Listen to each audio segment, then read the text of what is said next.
Okay, so I created this video yesterday and I've had so many comments, which by the way I read all.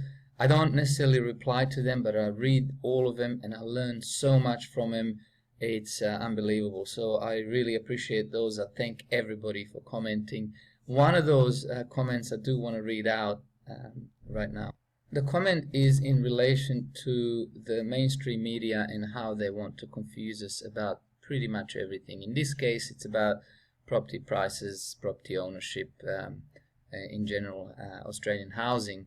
But if you dig deeper, you can see that they're trying to confuse you with health, with all the other necessary and important information in your life.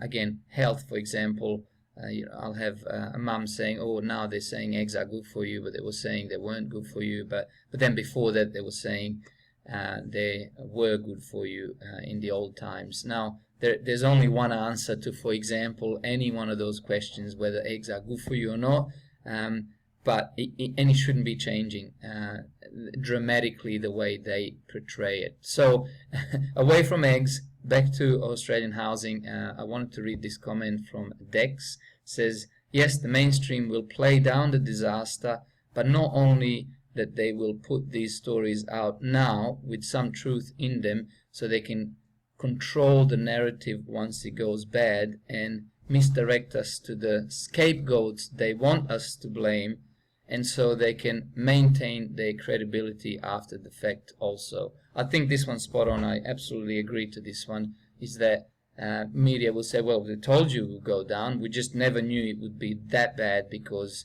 the data wasn't pointing to that. But in any case, we did tell you about that. Now, about the misdirection, I'm going to show you a couple of stories that say doom and gloom about property, or at least negative towards property, that it will go down. Obviously not 40 or 60%, which is what I'm predicting, but it'll pull back. And then there are stories that you think it was a completely different year, different continent, different planet that they're pulling these stories from. So you think one can't be true if the other is true, and this is coming from pretty much the same media outlets, mainstream. So what's going on? Okay, so here's the first story. Australia's housing market is showing further signs of slowing down, with house values in 5 of the 8 capital cities falling in the month of December. Sydney and Darwin led the charge with a 1.8% decrease, followed by Melbourne on 1.55%. The drop was the largest quarter-of-quarter decline since 2008. In the past 12 months, values fell by 8.9% in Sydney, 7% in Melbourne and 4.7% in Perth. All right, so the 8.9% they quoted for Sydney falling price was for the last 12 months, but peak to trough, it's been 9.5%, just for the record. So that was one story that said, pretty much reported what's going on in the market, and it's realistic. It says that market's going down at the moment. So let's see the next story. Rates up, houses down. In September, home values fell in 5 of our 8 capital cities. The problem is the downward trend in Sydney and Melbourne, where prices have fallen the most, and they're expected to keep on sliding. So with mortgage rates just edging a little bit higher now, it does suggest that there's potentially some further dampening pressure on the housing market. It's no surprise to us that prices are still falling at the moment. We think that's got quite a bit further to go, actually. Sydney house prices fell another 0.8% last month. The annual fall is now more than 7.5%, or around $80,000. The median price is now $976,000. And as banks become more cautious in the wake of the Royal Commission, things could get worse as borrowing money becomes tougher. The big driver of the slowdown, of course, is tighter credit conditions. We're not expecting credit conditions to ease up at all. So, the government is urging banks not to continue raising interest rates out of step with the Reserve Bank, because they know if the property market falls apart completely, it will undo otherwise strong economic conditions. While we understand the cost of credit sometimes puts upward pressure, we don't expect them to be putting it up anytime soon. We do think that if everything continues along this pathway, we think the RBA will be starting to increase interest rates around about this time next year as well. For our national economy, one problem is the pace that prices are falling in our two largest cities. So that starts to affect overall household wealth. Ross Greenwood, 9 News. Okay, so this is very realistic, very true. He mentioned that they can't afford for housing prices to fall further down. We know why that is. It's holding up the economy.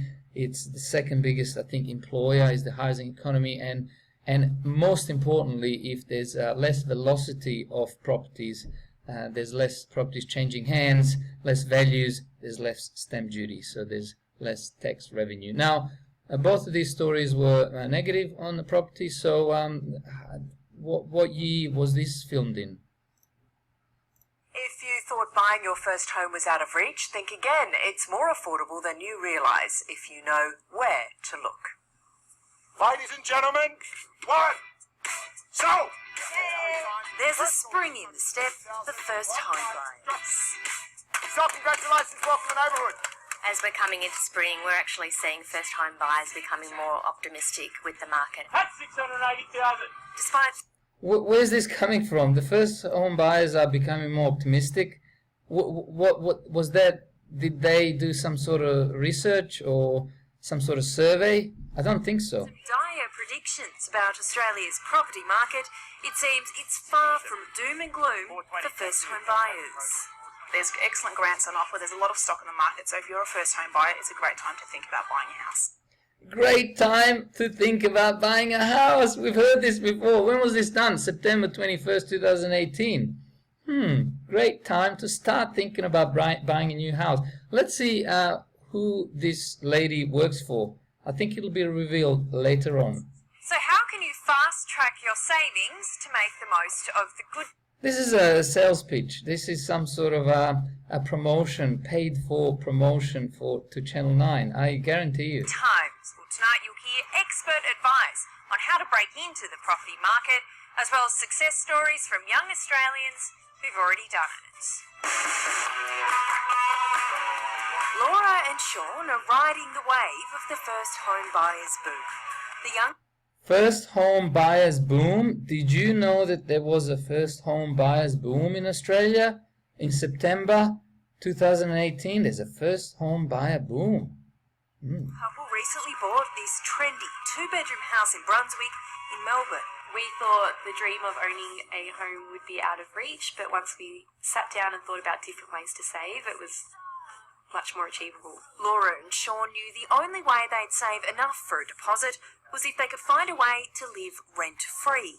We thought we could move in with the family, but then we'd have to live with the family for a year, and then we kind of thought, why don't we try and house it? And yeah, it just came up like that.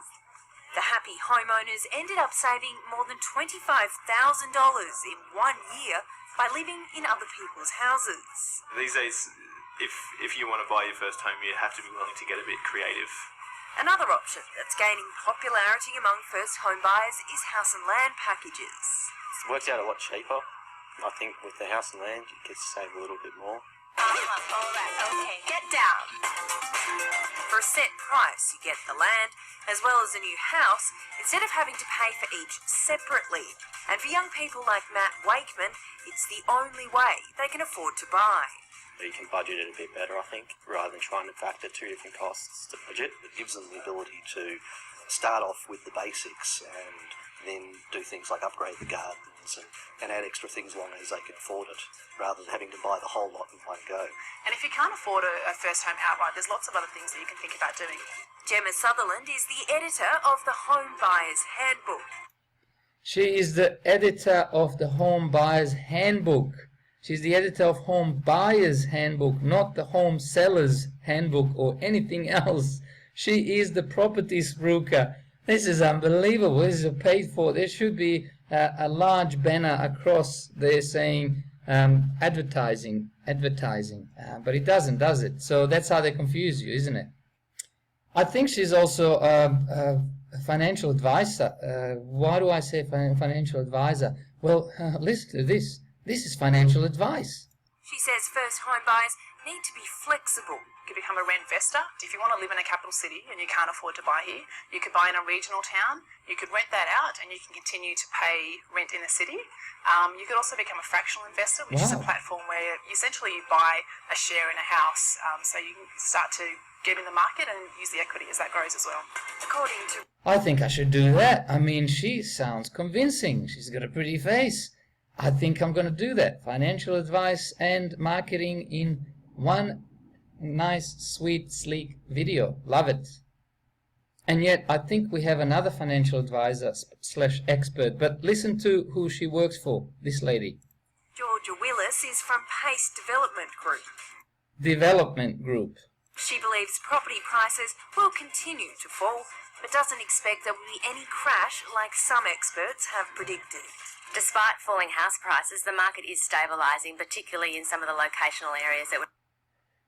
Market is stabilizing in some of the locational areas. What does that mean, locational areas? It doesn't make sense. Oh, she's got a pretty face too. We're experiencing today. Georgia says her best advice for first home buyers is not to think too far ahead. Not to think too far ahead. You're buying something that you're going to hold for the rest of your life, and not to think too far ahead. Oh my God. Just getting into the market, and then once you're in the market, you've got far better opportunity to look at, opportunities moving forward.